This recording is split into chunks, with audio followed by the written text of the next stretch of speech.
Welcome to the Resident Council Information Meeting.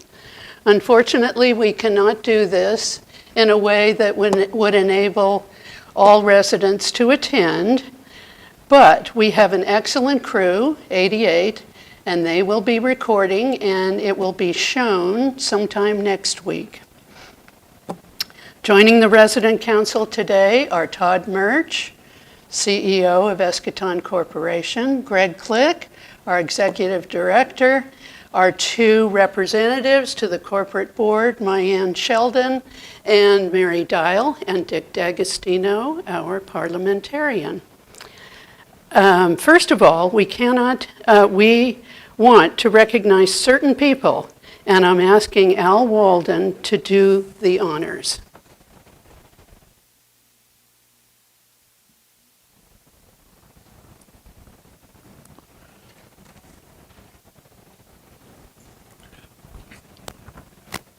As you have known in the last 16 months, wherever you've been, you've seen a sign, Heroes Work Here. Eschaton is no different. Today I have the privilege to acknowledge several of those, and I want to thank them for being here. Richard Smith and Anita were put in a very difficult place. One day they were serving all of us a meal. The next day we were closed. Then they tried a buffet luncheon and dinner in cardboard containers. Well, that worked okay until we figured out we didn't know much about being separated one from another. And social distancing did not work well. So then we were in our rooms getting meals in cardboard cupboards, carriers. Then they expanded that to carriers that could be washed. And we were still in our rooms. Then we anxiously awaited the telephone call that said, you were chosen to come down for dinner tonight or next week. And we did. And it was expanded from 20 to 40.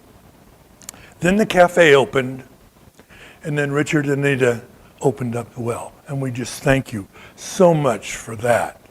And then we knew we were back on track when brunch was served. And that was great. Thank you again. And while we were being fed, our friend Gay challenged our minds.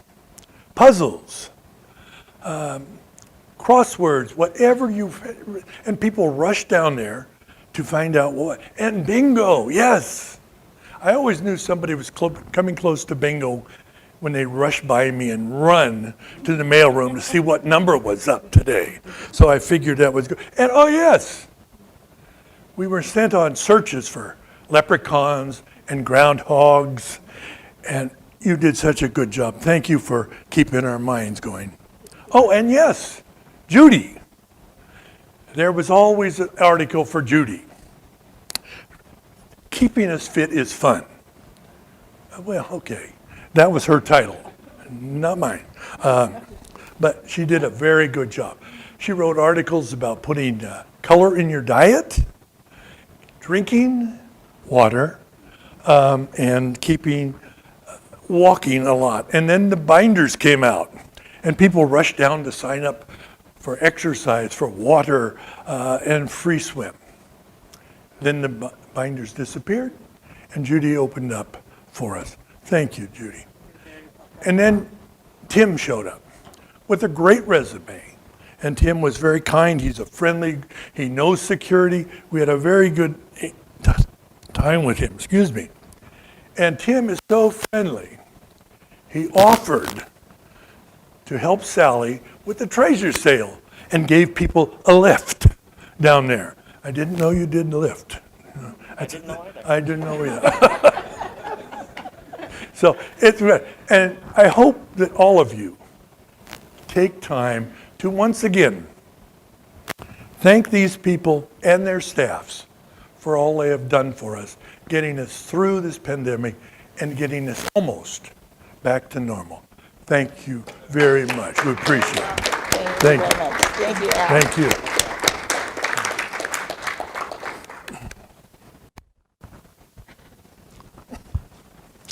Thank you all.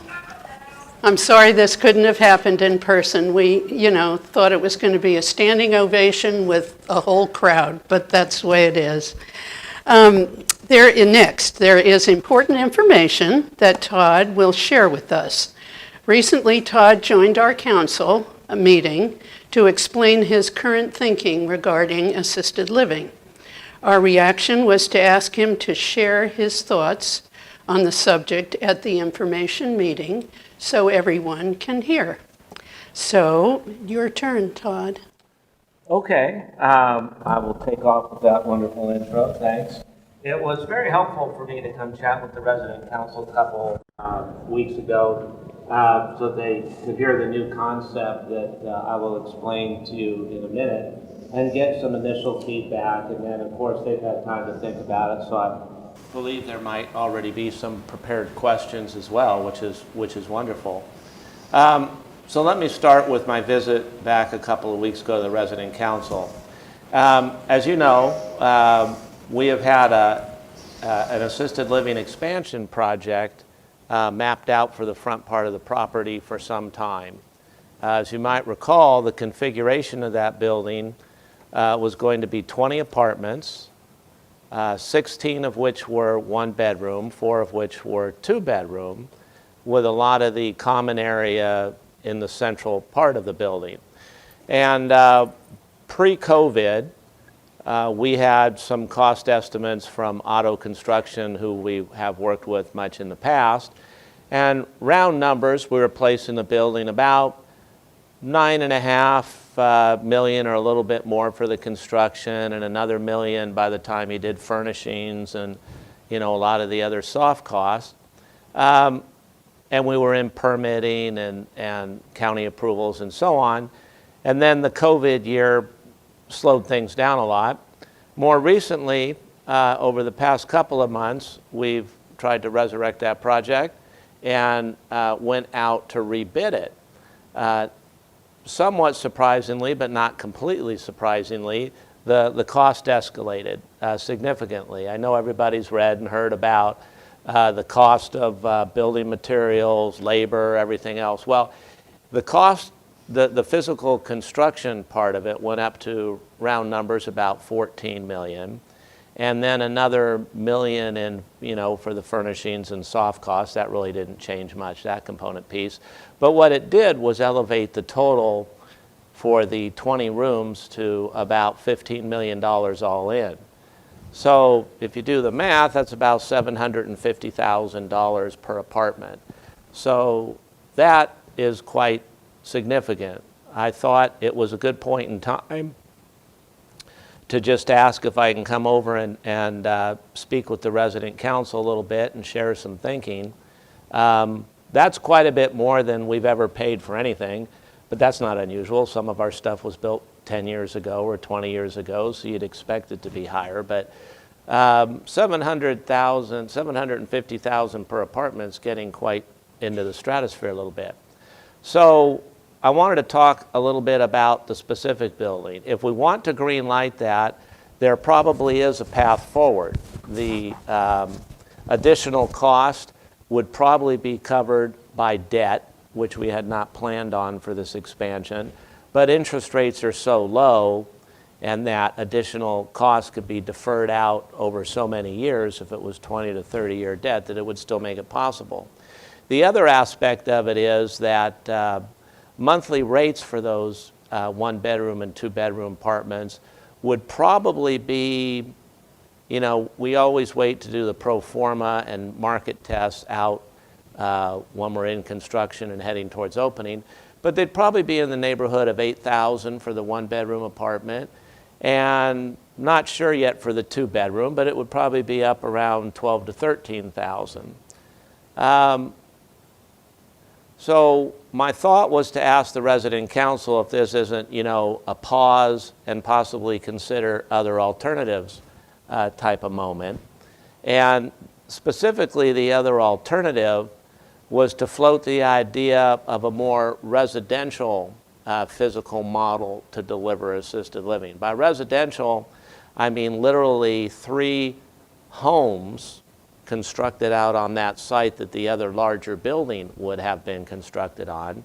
So right away, there were some very good questions asked. First question was, are you talking about a board and care home? Well, conceptually, it's similar, but with a few very notable and important differences. One is not a board and care home in the sense that it's an existing home out in the community that was not built specifically for the delivery of assisted living. The homes I'm talking about would be board and care in concept, in that they would be residential construction homes with a limited number of bedrooms. Staffing would be a little different. I'll get into that momentarily. But they wouldn't be retrofitted homes. From the onset point, they would be very intentionally and purposefully designed for the purpose of assisted living. So instead of being retrofitted, there'd be a lot of intentional and conscious thought into what do say they were 5 bedrooms each. What do the 5 bedrooms look like? What size would they be? Would each house have an oversized bedroom to allow capacity for a couple, and so on? And how would the common areas work? And would there be a toileting and bathing in a shower in each room, and so on and so on? So in that respect, it'd be very intentionally built. So the idea was that perhaps there could be 3 of those homes, each potentially 5 bedrooms, each having one oversized bedroom that would comfortably accommodate a couple. So board and care only in the sense of the physical delivery. It would be 5 residents each, maybe more if there was a couple in each home side by side. Each home would have a kitchen, probably still have some food delivery from the main dining room here, as the assisted would have if we built a larger building. So then, some good questions. How would it interact with the rest of the campus? Would the residents feel isolated because it was a smaller home? Some really good things. But going back to what caused us to have that discussion, if the original building had ballooned up to 15 million, hypothetically, without going through all the specking and quoting yet, if we could build each home,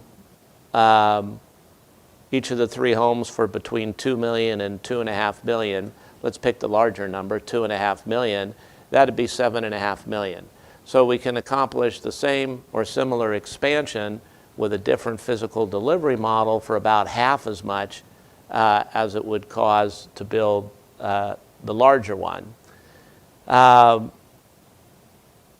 So a residential concept is interesting. It appeals to some, probably not others.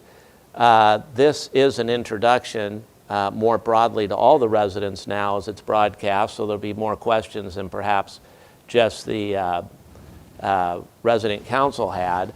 The price point was another question somebody had. So the price point, I'm guessing, would be between the current existing living, which is predominantly studios, and then the higher 8,000 number I quoted a minute ago. So I would imagine that the pricing for these new residential model approaches would be somewhere in between. The staffing would be different, probably higher staffing actually, because I didn't want to put Greg on the spot at our first meeting, but quickly the wheels start spinning. How do we do this? And I don't think Eric was there to hear it either at the time, but it might be that the resident care attendant and med tech are one and the same person, and there's one dedicated to each home. But the residents in each of the homes would have the same access and availability of the whole campus as they would have in the larger model, by virtue of it being set out in the front of the property. Either the larger model or the 3 residential homes would be a little offset from the larger part of the campus anyway, but they're still part of the campus. They're inside the walled community. And that's the other distinguishing feature of a board and care in a community. These homes would be specifically built very thoughtfully and intentionally for this purpose, and they would be incorporated still into the larger campus. So in that regard, there's very little difference between the two approaches, the larger building for 15 million or the 3 homes for approximately half that. And they would have a little bit more intimacy and actually a higher degree of staffing, because it would probably be 5 to 1 on the resident care ratio. So then it was a few other questions, and then I had requested a little time to explore. You know, were there zoning issues, other issues? Would this concept be well received by the residents? That's what we're still gathering input on. What other possible barriers might they be to do this if everybody wanted to go forward? The first was zoning, and you know, happily, it turned out it's not a zoning issue. We could do the commercial build, larger building, or we could do the residential construction, 3 smaller buildings, all within the current zoning for that parcel out in the front of the property. So that was a big box to check. We haven't yet contacted several homeowner companies just to say what would it cost to spec out a home like that, you know, get it permitted and built. The idea is they conceptually, at this point, they would probably be 3 mirror image home, for lack of a better term, and that they'd essentially be identical homes. We could switch up the elevations a little bit if we wanted to give them a little individual character and so on. But that's essentially why I was invited back to give this message, and then subsequently there'll be a process for getting feedback and more questions. Another thing I should add is that generally it's been our belief that variety and choice can be a very good thing. So potentially what it would do for the Eschaton Village Carmichael here is give a more residential delivery of assisted living up in the front of the property. The existing assisted living, the thinking is, no matter which model we went with up front, we would start the remodeling process of the existing assisted living, which, as you know, is predominantly studios, so that maybe we take, don't hold me to these numbers, I'm just setting an example, maybe we take, you know, 34 of the 38, and we combine those 34 into 17 larger rooms, 1-bedrooms. And then maybe we keep 4 studios just to have a lower price point or shorter stay kind of option. And then if we did that, plus add the new inventory out front in the residential homes, it'd be very near a push on total capacity. Because my belief that as it relates to assisted living here at Eschaton Carmichael, the issue really for assisted living isn't capacity, it's more design. You know, not a lot of people find just a studio selection the option they're hoping for the long run.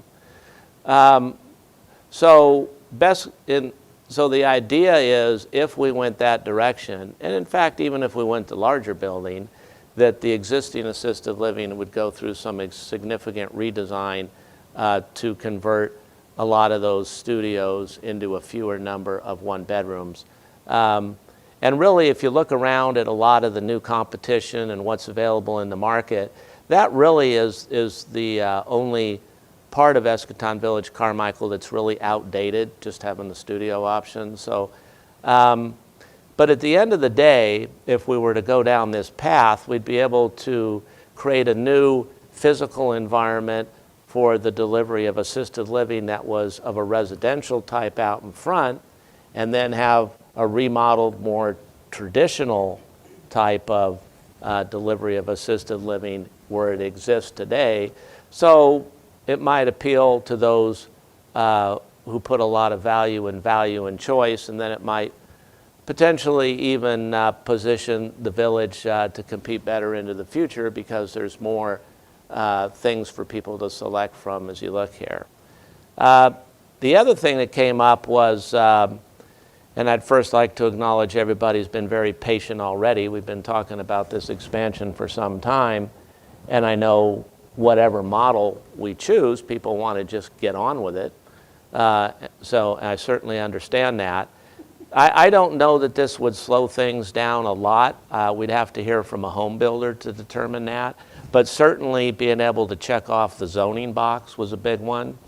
I cannot think of a reason why state licensing would object to this change in direction, because it's still integrated in with the whole campus. Plus, they already license 6,600 board and cares in the state of California. So I don't think that's one. I think, and the construction timeline for residential when they get to work might even be faster than commercial. I couldn't speak to that. But either way, what I had suggested to the resident council was that we try to come to some determination fairly rapidly so we could progress on with one model or the other and get that expansion and improvement completed. So that is the full length of my narrative of what I went over the resident council with, and what I was asked to come back and tape today.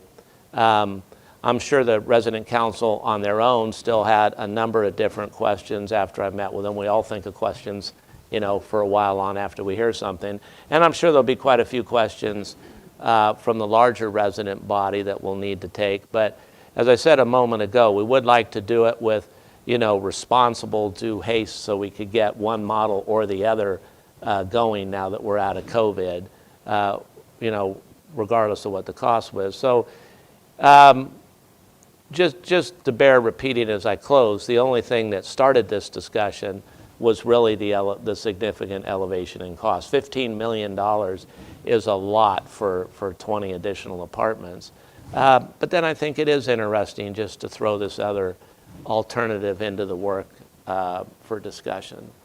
So I don't know if you had intended question and answer today or just wanted, good. Yeah, we do. Good. Well, I hope I have the Thank answers to you. your questions. That's a very good explanation of where your thoughts are at this point. Thank you. We do have questions, some of which will maybe be a little redundant because you've covered a lot.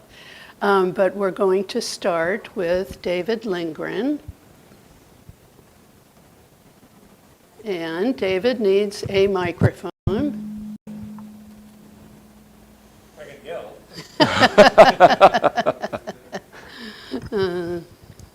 Now, let me, is this on? Yes. Yeah, okay, thank you.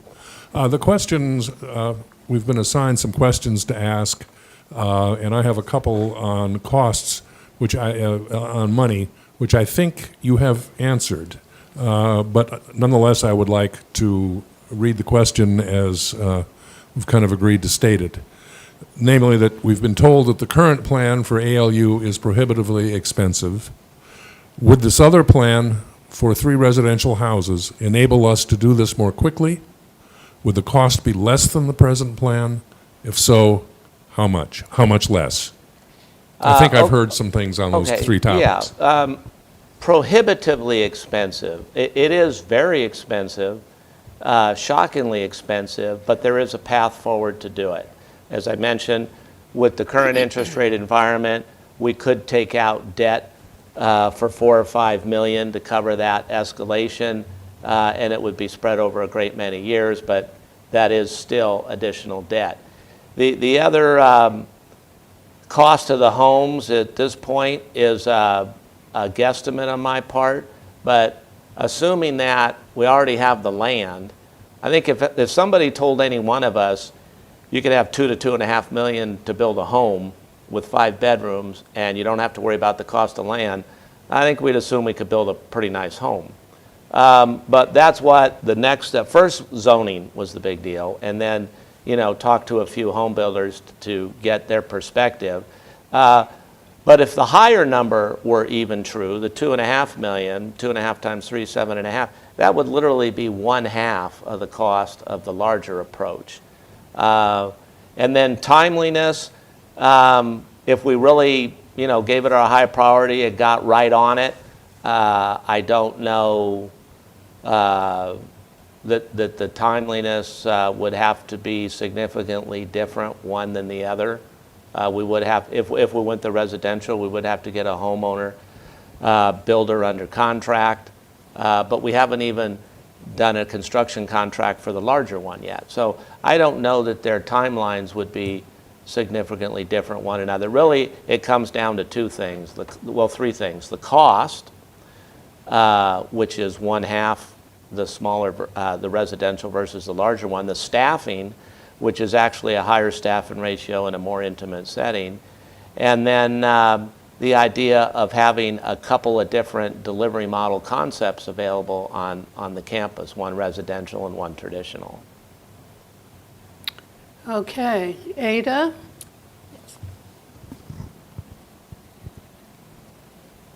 Would there be 2-bedroom, 2-bath units available in the houses? 2-bedroom, 2-bath units. Yeah. Now, as I mentioned, the idea I had thrown out was probably 5 bedrooms, all designed for assisted living. So to the extent that we've always talked in more recent years about universal design and how people navigate around for wheelchairs or walkers or whatever they may need at some point in time, those bedrooms would be designed with that in mind. And then as far as an outlet for a couple, there might be, say, one of the 5 bedrooms was built 1.5 times the size of the other 4. So rather than a 2-bedroom, it might just be a considerably larger bedroom within the house.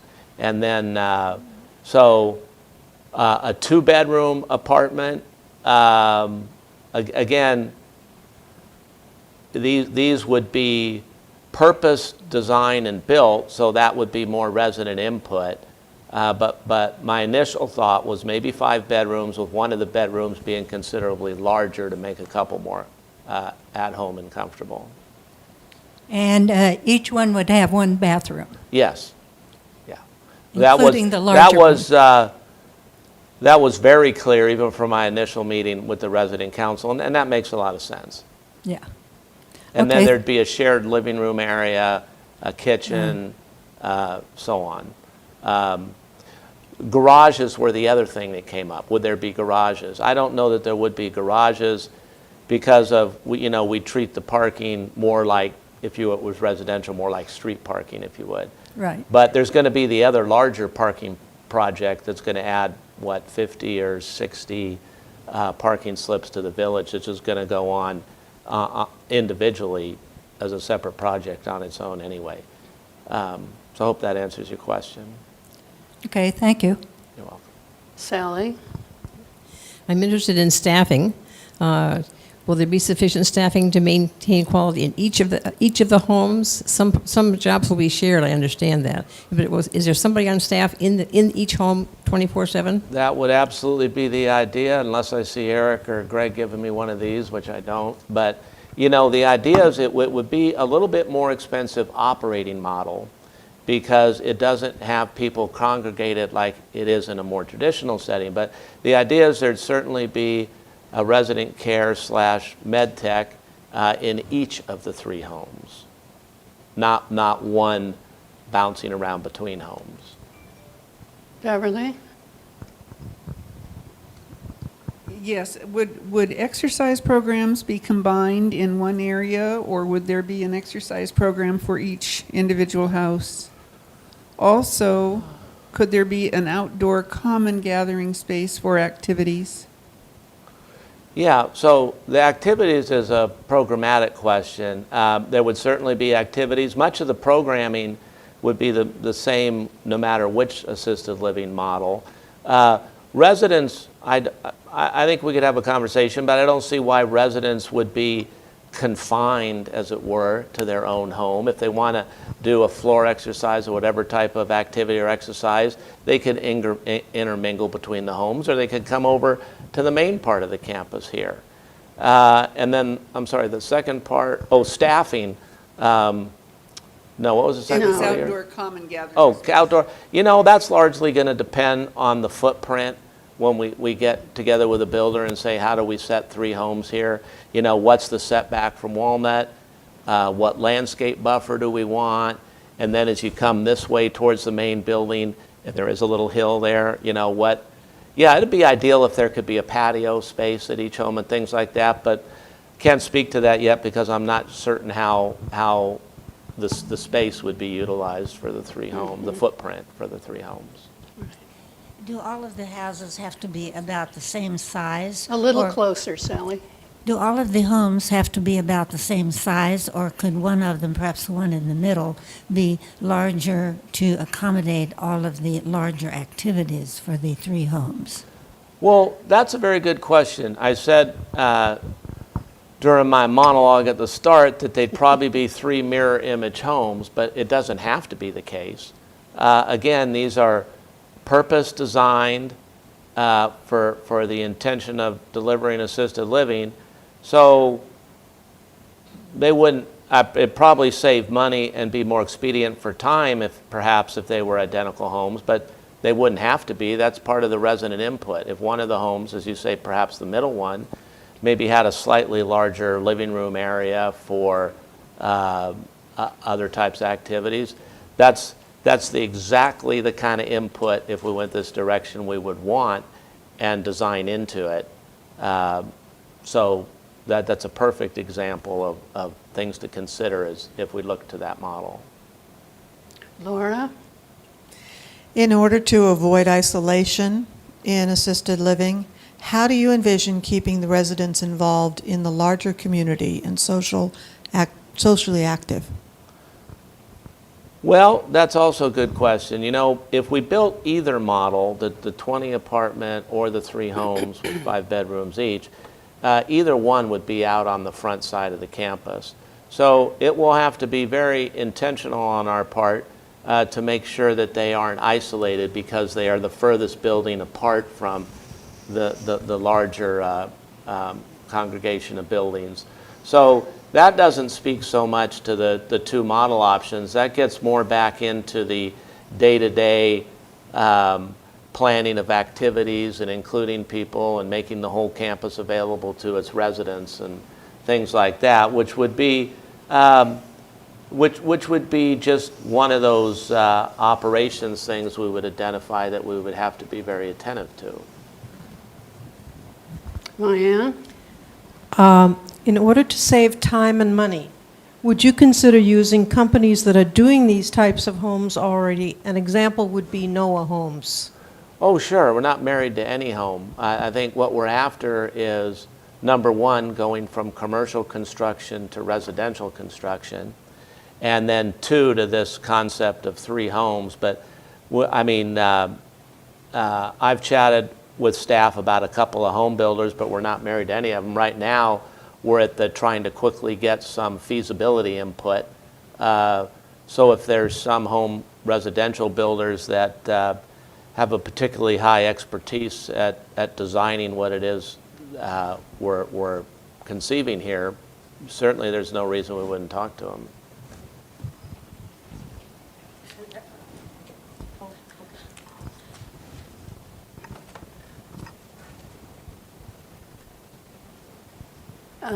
Al is next. Oh, okay. Yeah. Would Yeah. independent living and the PL units, people living there have any input into how these are designed? Oh, yeah, I'm sorry if I wasn't clear on that. The question was, would the independent folks have input? Yeah, that's the reason for this, taping right now. The input is from the whole village. So, absolutely. Go ahead, Mary. In this new concept, would solar and charging stations still be included? Well, let me take the second one first. I want to start seeing charging stations at all of our properties around Escatana. I think, not unlike Wi-Fi, that's almost becoming a utility. People expect it. So I feel like we're a little behind that one already. So no matter what we do, I expect to see charging stations start popping up around this property and others. Solar is a very interesting question. Again, I would go back to whatever home builder company we speak with, and the cost of it, and if there's any subsidies for doing it. But if they're individual homes, it's pretty common on homes. I mean, I've seen a lot in West Roseville where they have the new kind where it's even incorporated into the tiles, like the roof tiles. So I would certainly think that would be something we would explore very seriously. It'd be nice to have zero energy homes. That'd be terrific. Yeah. Dick? Todd, would it be possible to build some covered walkways between the three buildings so that residents could go back and forth in bad weather? Again, that's a design thing. I think, number one, I think the homes will be relatively close together.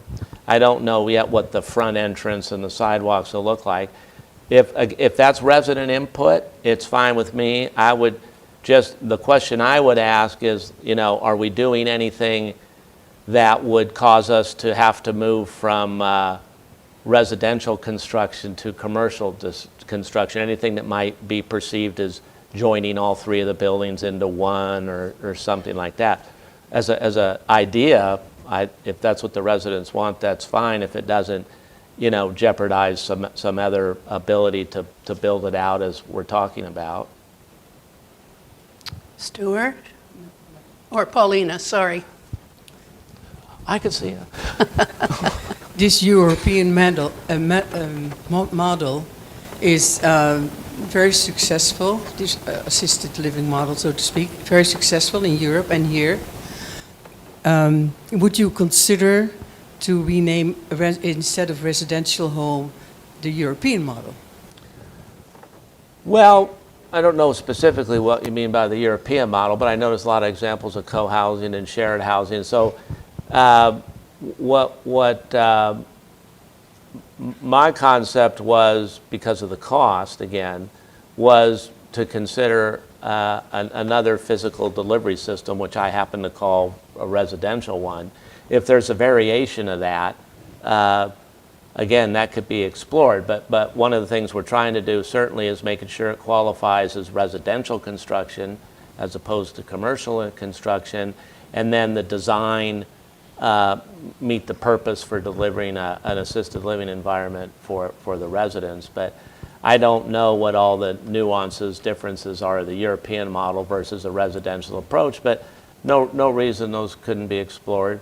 Again, I think my pledge to the resident council was, I understand the patience everybody has had so far, so I would like to see the organization do its best to move forward as rapidly as possible with whichever model we select and whatever nuances of design that each model might have. Stuart? Okay, how soon will the current assisted living units be remodeled? Well, it's probably not practical to empty them out. And believe me, I have a very strong interest in that, as you know. But it would probably be done incrementally as some became available, because it's just not practical to empty the building out and do it one fell swoop. So I don't know what would be involved with design and permitting and how we'd do it. But basically, the exercise, as I said, would be combining 2 studios into a one larger bedroom, and then replicating that idea around the building. So we'd probably do it on an attrition basis as certain units became available, and then try to manage the the noise and construction bother. But we'd probably have to find a way to do it simultaneous with residency and changing out some units. Thank you. And Barbara? Casey? People are wondering Closer, Barbara. if the assisted living residents could participate in activities in independent living and also come for meals. Do you have any plans in that regard? Well, they can now, so it shouldn't be any difference. Again, I think this is a CCRC, and no matter which concept we are talking about, it is still within the defined property of the CCRC. So in that regard, it really, no matter which we pick, it shouldn't really be any different than what is available today. Okay, thank you. You're welcome. I think that, this has been very interesting for all of us because it's made us think about, most of us moved in as independent livers, and for me, 6 years down the line, well, all of a sudden I'm thinking more about what rights and privileges do people in assisted living have? And it's not necessarily, clear, or it's nothing that most of us have thought about. So I think that's a really good question. I just wanted to add one more that we didn't touch on, and that has to do with dining. Could you elaborate a little more? Because dining is always the top, food's the top of residents' lists. Yeah, so again, they'd be very intentionally and purpose designed and built homes. The idea is that they would have bedrooms, they would have a living room area, they would have a kitchen and dining room. So they would have a dining room for the residents in the home. That does not mean residents are precluded from having dinner elsewhere on the campus, or the residents of the homes kind of intermingling with one another. But each one would have a kitchen, dining room, and living room. And then, whether the meals are prepared in the kitchens in the home or come down from the dining room here gets to be programming types of questions, and that's done, of course, with Greg and Eric and the food services department and the resident input, what just works best for the residents. Good. Thank you so much. You're welcome. We appreciate being included and being asked for our opinions, and I hope we've represented some of the opinions that the majority of the residents would ask. Now we have something else that we're going to address, and that is safety. And Tammy Alves is our first speaker on that subject. I'm just going to leave the podium where it is because I'm having trouble here. Thank you, Tammy. Oh, you're welcome. Can you hear me okay? Yeah? Okay. Talk louder? Is that better? Okay. Take my mask off so you can hear me okay. I forgot what you looked like. I know, huh? Got my mask off. Yeah. Again, my name is Tammy Alves. I'm Director of Resident Services. I'm here to discuss two different areas. I have two different issues. I want to discuss your safety paperwork that you normally fill out, and also to go over the fire safety presentations that I've been putting on. Okay, first I want to discuss your safety medical paperwork that you have turned in when you first moved in, and also, put this off here, the safety presentation. So first I want to discuss your emergency form that you filled in when you first moved in. Okay, and this emergency form has your personal information, your emergency contact, your primary care physician, and then also your insurance information here. Now we're finding that a lot of times when you move in and you're coming from San Francisco, from Colorado, Texas, wherever you've moved from, you change your doctor when you first move in, then you don't come down to the wellness office and update this, or you have your son or daughter change their cell phone number and you don't update that phone number, then you go to the emergency room and then we have problems contacting them. So if you can, please come to the wellness office so we can update this information as soon as you can. So what we do with this paper is we make a copy of it. It goes to assisted living.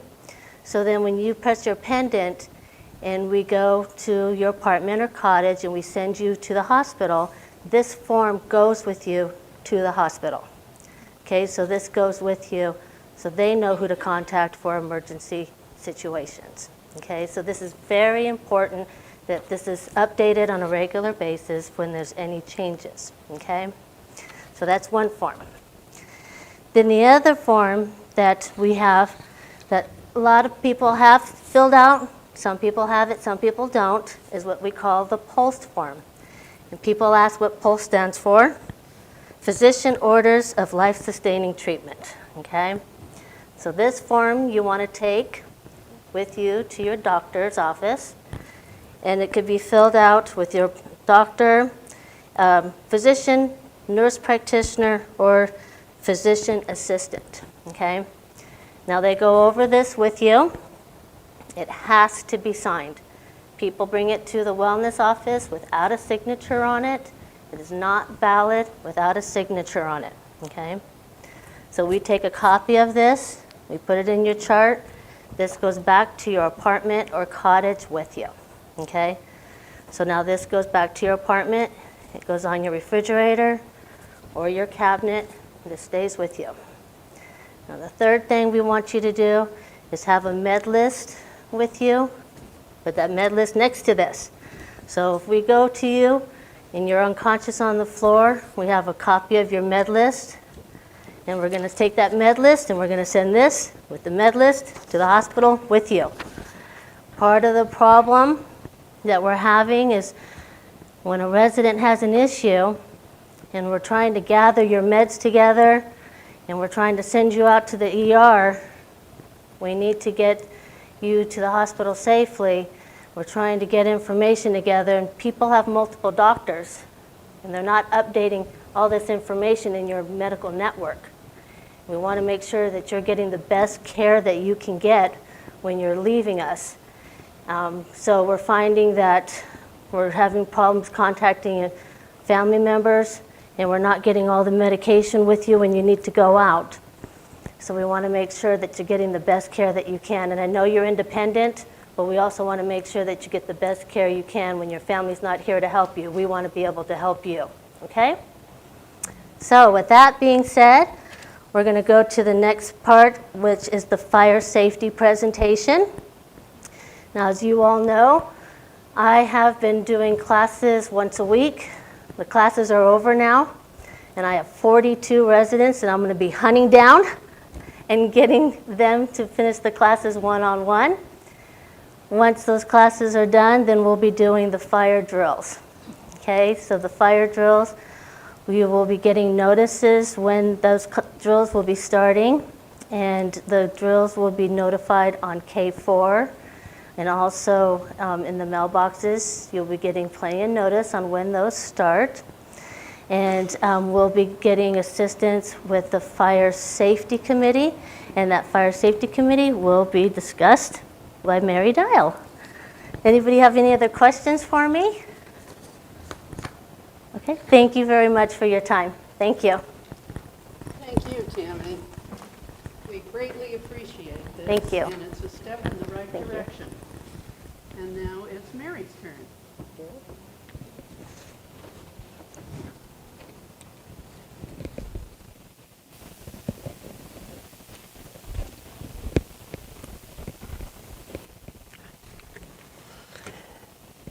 Tammy's discussion just leads me right in to talk to you about the EVC newly chartered safety committee.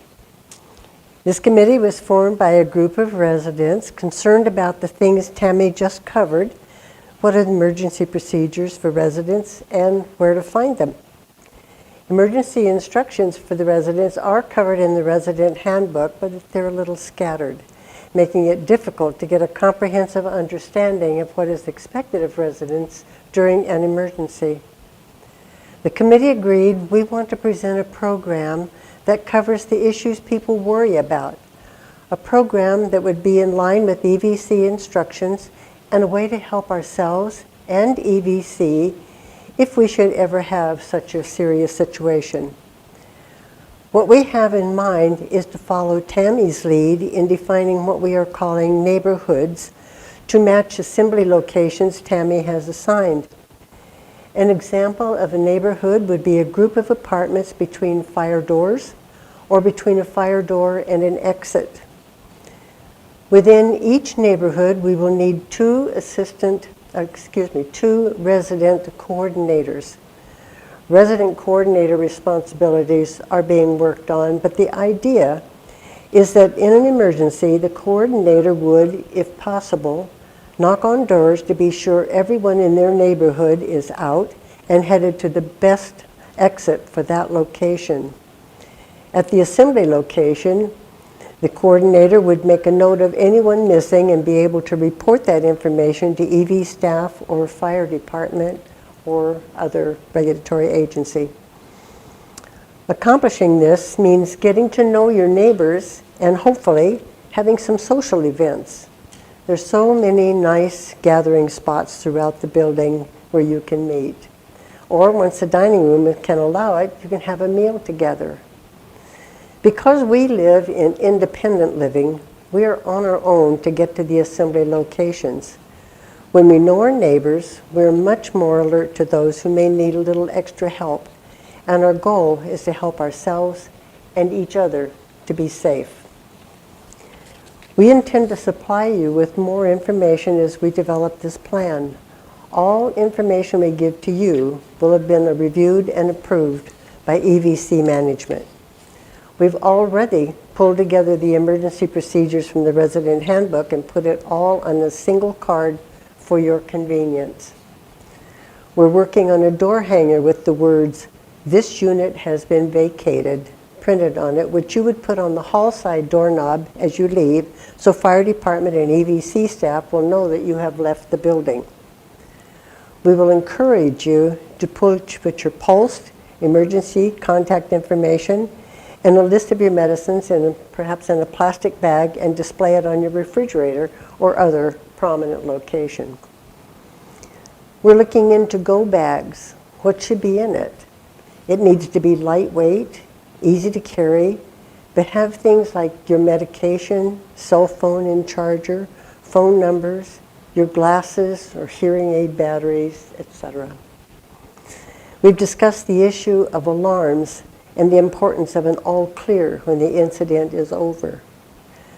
We talked about locations where we could be evacuated if it's necessary.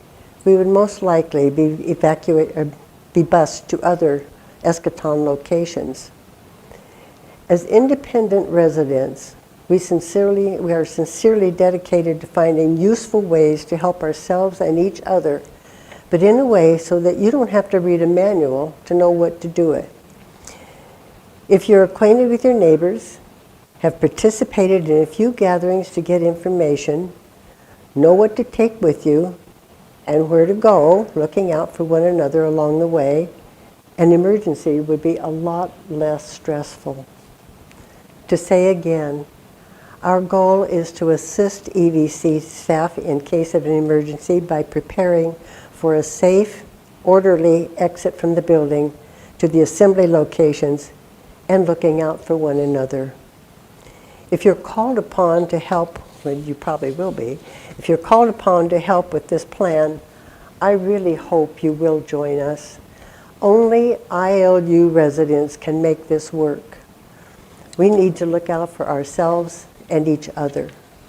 If you have any questions, please feel free to contact any member of the committee. The members of the committee are myself and Eve Bressler. We are currently serving as co-chairs. Other members are Bill Daniels, Joyce Gilbertson, Laura Jean Hagelman, Bob Link, Norm Smith, and Al Walden. And I want to give a special thank you to Tammy. She has just been a wonderful source of information and a great help to us. Thank you, Tammy. Thank you.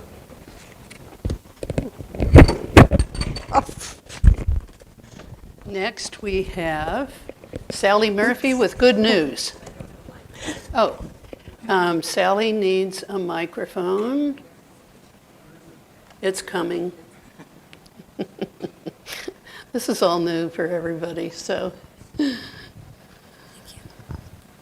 You are looking at a very happy camper over here. With the money I gave Stuart this morning, We have just hit $14 shy of $1,700, and I am really over the moon. And I think there are two good parts of this besides the money. 23 people did something to make that happen. They were all happy to get out and do something useful and feel needed, and it just was a good experience. And I had several sales that people were just so happy to get something really, really nice that they could afford.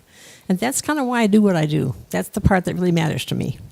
We made lots of money. We went from a whole garage that was full, I mean full of furniture, to about a third of a half of a garage. And Discovery Shop came and took what we didn't sell, and they took almost all of it. They are so good to us. And I had jokingly said that my next sale was going to be Christmas in July, and then I realized that July started 4 days after our sale, so I changed my plan. But we'll have another mini sale sometime soon. But I'm just very happy. Everybody supports us very well, and it's a useful service, and it just makes me feel good. That's great. Thank you, Sally. It's, I think when people have a chance to work together and get to know each other better, it's all for the good. So thank you all. Thank you especially, Todd, for including us in your thoughts about the possible NIT project. We appreciate it. And we appreciate everyone here who's contributed, especially the members of Channel 88, who put in a lot of time to make this happen. Thanks, everybody.